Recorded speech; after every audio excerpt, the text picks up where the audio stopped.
The year was entered into ledgers without ceremony. 1855. Ink pressed into paper by municipal clerks, shipping registrars, colonial officers, and medical attachés who did not yet understand that the number would come to mark the beginning of one of the largest biological catastrophes of the modern age. It did not begin in capitals. There were no proclamations, no bells, no declarations of emergency. The first entries came from the margins, trade corridors, provincial ports, mountain-ringed settlements bound to the outside world by caravans and steamship routes. In these places, death rarely attracted scholarly interest. Mortality was an expected companion to poverty, monsoon failure, and labor extraction. But this was recorded differently, not because it was understood. Because it was counted. In the southwestern reaches of Qing imperial territory, the province of Yunnan operated as both mineral reservoir and trade hinge. Copper, tin, and opium passed through its routes toward coastal markets. Migration was constant. Labor drafts were routine. Military patrols enforced imperial taxation and mining quotas. The first irregularities were noted in mining prefectures. Workers failed to report for weigh-ins. Output quotas slipped. Barracks rosters required amendments. Local magistrates described it as sudden fever with swelling. No pathogen was named. No emergency edict issued. The deaths were processed administratively. Labor units reassigned, transport caravans delayed, burial grounds extended beyond customary perimeters. It remained a provincial concern. Until it moved, Yunnan was not isolated. Caravan arteries connected it westward into Burma and south toward the ports that fed European and colonial trade monopolies. Rat populations thrived along these grain routes, nesting within shipping crates, rope coils, and dockside warehouses where rice and millet were stored for maritime export. Shipping ledgers from the late 1850s began to show anomalies. Quarantine delays, dock closures, unscheduled fumigations. European merchants wrote of cargo contamination and dockside mortality among coolies. Still no unified alarm. Trade was rarely halted for disease unless profit collapse was imminent, and profit had not yet collapsed. At this stage, the institution most visibly present was not medicine, but colonial trade administration. Customs houses, port authorities, imperial revenue offices, their concern was not contagion, it was continuity. Reports were filtered through commercial impact assessments rather than public health frameworks. Death among labor populations was calculated against shipping delays and insurance liabilities. Where quarantine was enforced, it was to preserve cargo integrity, not to protect local inhabitants. Medical officers, where present, were attached to military or merchant fleets. Their reports were fragmentary, observational, and often subordinated to trade directives. The plague, though unnamed, was already moving faster than institutional acknowledgement. From Yunnan, the disease followed labor migration and riverine commerce into southern China's dense population corridors. Urban centers such as Canton and Hong Kong, already pressured by opium conflict, colonial occupation, and refugee influx, began recording unexplained mortality clusters. Missionary hospitals logged patients with high fever, delirium, dark swellings along the neck, armpit, and groin, mortality timelines measured in days. Bodies accumulated faster than burial societies could process them. Still, language remained cautious. Malignant fever. Eastern pestilence. Localized outbreak. No consensus label existed. Without a label, there was no unified response. Pandemics become historical events only when they cross visibility thresholds recognized by power structures. For the third plague pandemic, that threshold was not humanitarian. It was geopolitical. By the 1860s-70s, the disease had entrenched itself in southern Chinese port ecosystems. Maritime shipping carried infected rodents across the South China Sea and into Indian Ocean trade networks. The first large-scale alarm emerged when mortality struck British colonial holdings. Bombay, Calcutta, Madras trade circuits. Now the death toll intersected imperial labor supply chains, dockworkers, railway crews, textile processors essential to British industrial throughput. The institutional posture shifted, documentation intensified, quarantine law expanded, medical commissions were convened, but the disease had already embedded itself within the infrastructure of empire. Railways accelerated its inland spread. Steamships shortened incubation travel windows. Grain depots sustained rodent reservoirs. Modern trade had created the ideal vector system decades before bacteriology could identify the organism responsible. At this stage, medicine functioned observationally rather than causally. Physicians documented symptoms but lacked microbial frameworks to isolate the agent. Debates circulated. Miasma theory, poisonous air from decaying matter, soil contagion, divine judgment, racial susceptibility hypotheses common within colonial medical literature. Hospitals improvised isolation wards but lacked standardized containment protocols. Protective equipment was minimal. Autopsies were conducted without full understanding of transmission risk. Medical staff mortality quietly rose. These deaths were rarely publicized. Institutional confidence required the appearance of control. As mortality became visible, urban populations adapted behaviorally before governments issued directives. Markets thinned. Families concealed illness to avoid forced removals. Burial rites were abbreviated or conducted at night to evade health patrols. Rumors circulated faster than official bulletins. Poisoned wells, foreign medical experiments, state-imposed cremations, distrust of institutional intervention complicated containment attempts. Public compliance fractured along class and colonial lines. European districts received sanitation enforcement and fumigation resources first. Native quarters were cordoned, monitored, and sometimes sealed. Disease mapping began to mirror political hierarchies. By the late 19th century, mortality aggregation reached undeniable scale. Shipping insurers recalculated risk tables.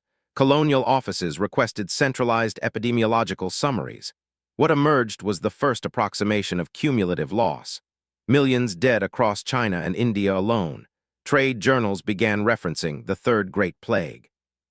The phrase carried historical weight, an institutional acknowledgement linking the crisis to the medieval Black Death. Yet unlike the medieval catastrophe, this pandemic unfolded within bureaucratic empires equipped with telegraphs, railways, and statistical ministries. It was being recorded in real time, and still spreading. Retrospective analysis would later identify converging structural drivers. Explosive urban overcrowding tied to colonial industrial extraction. Inadequate sanitation infrastructure in labor districts. Global shipping expansion without biological safeguards. Climate fluctuations affecting rodent ecology. War-driven migration displacing rural populations into port cities. But in 1855 and the decades immediately following, these were not seen as interconnected systems. They were treated as isolated crises, famine here, labor unrest there. Dock mortality elsewhere. The institutional lens fragmented what was, in reality, a single advancing biological wave. It would take decades before bacteriologists would isolate Yersinia pestis and confirm the flea-rat-human transmission chain. But in the opening phase, the phase now buried beneath shipping manifests and provincial death rolls, the pandemic operated without scientific identity. An unnamed force moving along trade arteries, unannounced, uncontained, administratively processed rather than medically confronted. By the time laboratories would name it, tens of millions would already be dead or marked for death by exposure networks impossible to dismantle without halting the machinery of empire itself. And empire did not halt. It recalculated, it documented, it continued shipping. The ledgers did not stop filling, nor did the ships stop departing. And the disease, carried in their shadows, continued its expansion beyond Asia's ports toward continents that still believed the Black Death belonged only to medieval memory. They had not yet begun to count their own dead. By the final decades of the 19th century, the plague was no longer an irregularity buried in provincial ledgers. It had entered imperial consciousness, not as a humanitarian emergency, but as a systems threat. Trade continuity, labor supply, military readiness. Port stability. These were the institutional pressures that transformed scattered mortality into an administrative crisis requiring structure, documentation, and containment architecture. It was in Bombay presidency that the pandemic scale forced the British Empire into overt operational posture. The port functioned as one of the most critical export arteries in the colonial economy: cotton, opium, grain, and manufactured textiles moving between India, Europe, and East Asia. When dock mortality surged in the 1890s, shipping insurers began flagging the port as a contamination risk. Quarantine delays threatened contractual trade timelines. European merchant pressure accelerated colonial intervention. Medical officers were deployed with expanded authority, not advisory. Enforcement. Administrative bodies known as plague committees were formed, hybrid institutions combining military officers, sanitary engineers, police commissioners, and medical officials. Their mandate was explicit: Detect, isolate, disinfect, document. They operated with emergency legal powers overriding civilian consent. Homes could be entered without notice, occupants removed, property destroyed if deemed contaminated. Entire districts were mapped into risk grids. Mortality statistics were tabulated daily and transmitted through telegraph networks to colonial capitals. The disease was now being governed bureaucratically. Containment required visibility. Visibility required surveillance. Inspection patrols moved through dense urban quarters at dawn, the hour when illness was most likely to reveal itself through fever, delirium, or immobility. Individuals suspected of infection were transported to segregation camps on city perimeters. These facilities were constructed rapidly. Canvas isolation wards, wooden barracks, temporary cremation grounds nearby. Medical documentation intensified within these camps, case progression charts, symptom timelines, mortality intervals. Yet treatment remained largely experimental. The institutional priority was containment, not cure. Sanitary doctrine of the period focused on environmental purification. Belief in contaminated surfaces and poisonous air drove aggressive fumigation protocols. Sulfur fires were ignited inside homes. Carbolic acid sprayed across walls and bedding. Clothing was boiled or incinerated. Personal belongings, sometimes entire household inventories, were destroyed to eliminate suspected vectors. The operations were systematic, methodical, and often conducted under armed supervision to prevent resistance. For affected populations, containment resembled occupation. Railways, once celebrated as imperial arteries of progress, were reclassified as epidemiological threats. Passenger inspections were instituted at major junctions. Travel certificates were required. Suspected carriers were detained before boarding. Freight shipments underwent rat-proofing inspections. Grain storage was elevated off ground level where possible. Despite these measures, enforcement gaps were constant. Rail traffic volume exceeded inspection capacity. Rodent populations adapted quickly to new storage infrastructures. Containment lagged behind mobility. It was within this escalating crisis that bacteriological science accelerated. Research laboratories were established in Bombay, Hong Kong, and Calcutta under colonial medical departments. European and Asian scientists collaborated, though institutional credit attribution often followed imperial hierarchies.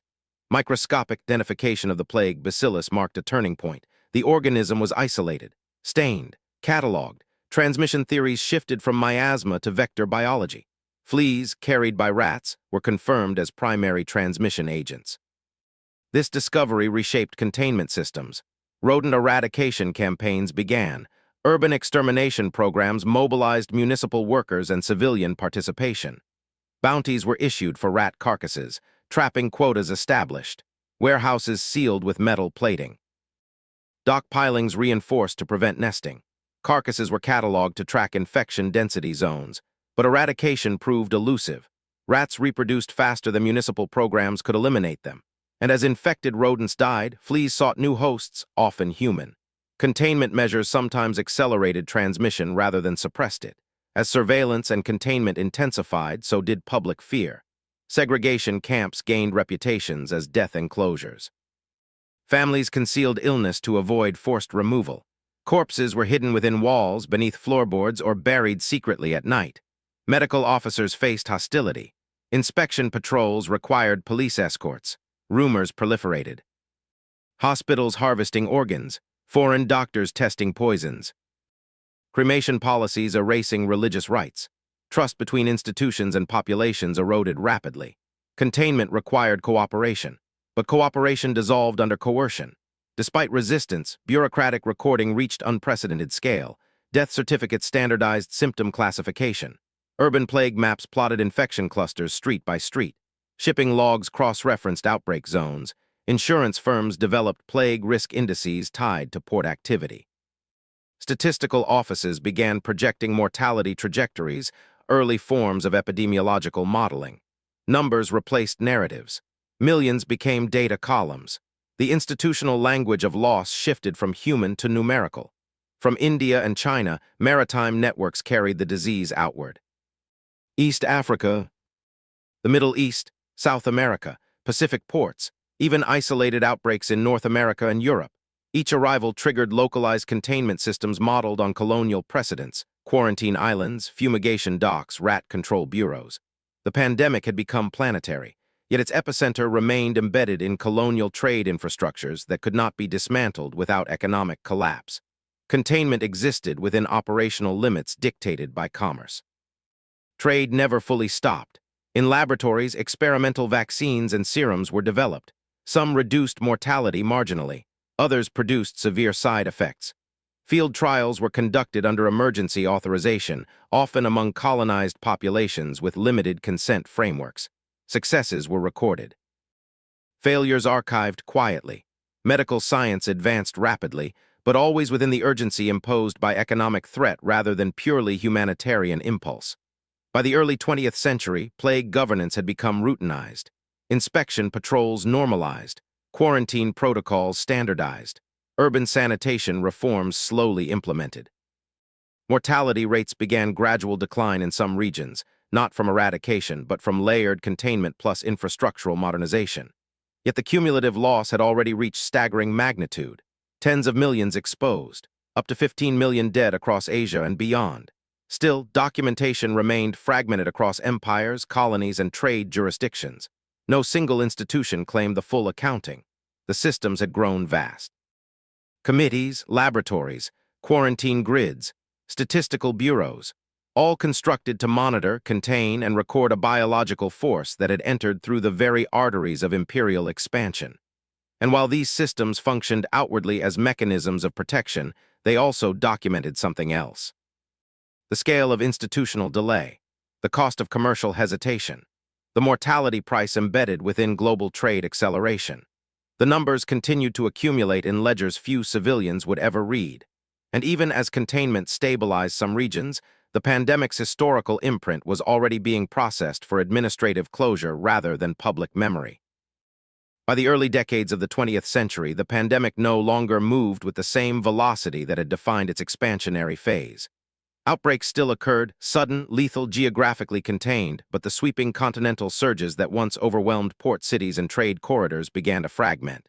Containment systems, however imperfect, had altered the landscape. Quarantine law, rodent surveillance, port sanitation, bacteriological monitoring. The machinery built to confront the plague did not dissolve when mortality declined. It remained. Institutional memory, unlike public memory, rarely forgets infrastructure once constructed.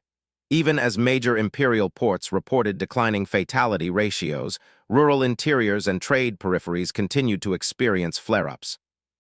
Mining settlements, agrarian rail junctions, pilgrimage routes.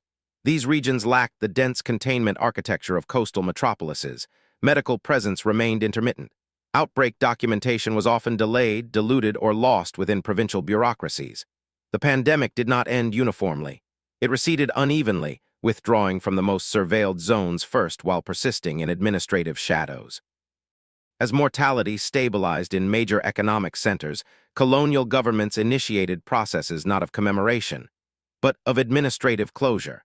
Emergency plague committees were dissolved or absorbed into permanent sanitary boards.